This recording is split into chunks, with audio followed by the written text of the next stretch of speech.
ఈరోజు ఆంధ్ర భోజుడు విజయనగర చక్రవర్తి శ్రీకృష్ణదేవరాయలు గారి జయంతి సందర్భంగా ఈరోజు విశాఖపట్నం సౌత్ బెల్ట్ ఆధ్వర్యంలో ఆయన విగ్రహానికి పూలమాల వేసి ఘనంగా నివాళులు అర్పించడం జరిగింది. మనందరికీ తెలుసు, విజయనగర సామ్రాజ్యాన్ని 20 ఏళ్ల పాటు ఏకఛత్రాధిపతంగా సుపరిపాలన అందించినటువంటి మహానేత, మహాచక్రవర్తి. ఆయన పాలనలో మరి రత్నాలను రాసులుగా పోసి అమ్మేవారు. ముఖ్యంగా ఏవైతే హిందూ ఆలయాలు ఉన్నాయో అవన్నీ కూడా చాలా చక్కగా ఆయన కట్టించారు. అదేవిధంగా ఎంతో మంది కళాకారులకు కూడా జీవనోపాధి కల్పించిన మహా చక్రవర్తి శ్రీకృష్ణదేవరాయలు. మా కాపులందరికీ, ప్రపంచవ్యాప్తంగా ఉన్న కాపులందరికీ ఆరాధ్య జయం.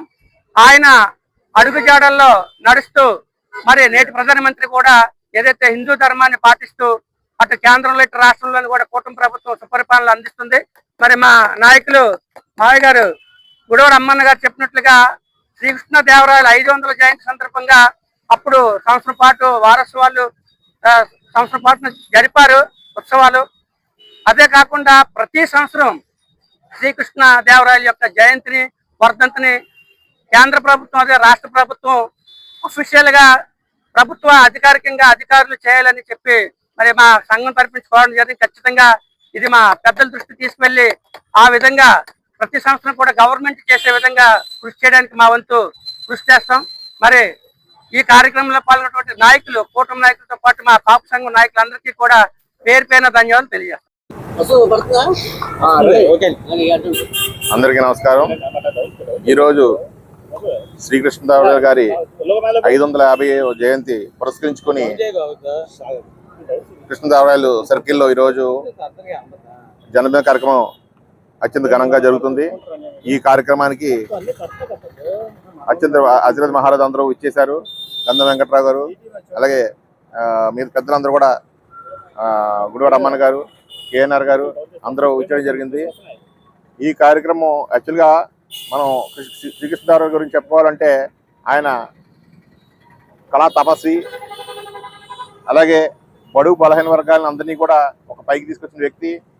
కళని ముందుకు తీసుకోవడమే కాదు, హిందుత్వాన్ని చాటి చెప్పినటువంటి వ్యక్తి శ్రీకృష్ణదేవరాయలు గారు.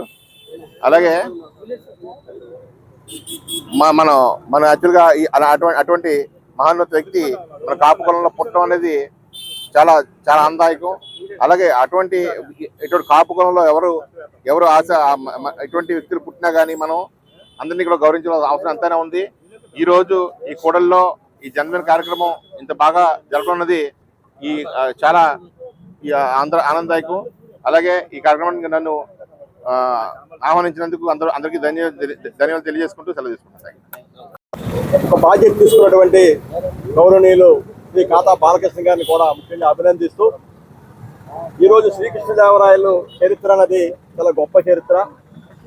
4 దశాబ్దాల కిందటే ఇది మన విజయనగర సామ్రాజ్యాన్ని పరిపాలన చేస్తూ ఒక చక్రవర్తిగా పేరుగాంచి కళలను ప్రోత్సహిస్తూ, అలాగే దేవాలయాలు అంటే ఈరోజు హిందూ మతం కోసం ఈరోజు మాట్లాడుతున్నారు, కానీ 400 సంవత్సరాల కిందటే హిందూ దేవాలయాల్ని నిర్మాణం చేయడంలో కానీ, పాడుబడిన దేవాలయాన్ని పునరుద్ధరించడం కానీ, లేదా ఆ దేవాలయాలకు కావాల్సినటువంటి సౌకర్యాలు ఏర్పాటు చేయడంలో శ్రీకృష్ణదేవరాయలు గారు చాలా ప్రముఖమైన పాత్ర పోషించారు.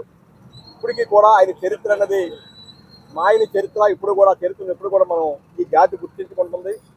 అందుగురికైనా ఇవాళ మేము రాష్ట్ర ప్రభుత్వాన్ని శ్రీకృష్ణదేవరాయ సంక్షేమ సంఘం తరఫున మేము ఒకటే విజ్ఞప్తి చేస్తున్నాం. కృష్ణదేవరాయల చరిత్ర అనేది భవిష్యత్తులో కూడా ఈ దేశానికి అవసరం కాబట్టి ఆయన తాలూకా చరిత్ర, ఆయన తాలూకా పేరు నిలిచిపోయే విధంగా రాష్ట్ర ప్రభుత్వం జన్మదినాన్ని అలాగే వర్ధంతి కార్యక్రమాన్ని కూడా అఫీషియల్గా చేయాలని చెప్పేసి కూడా మేము రాష్ట్ర ప్రభుత్వాన్ని విజ్ఞప్తి చేస్తున్నాం.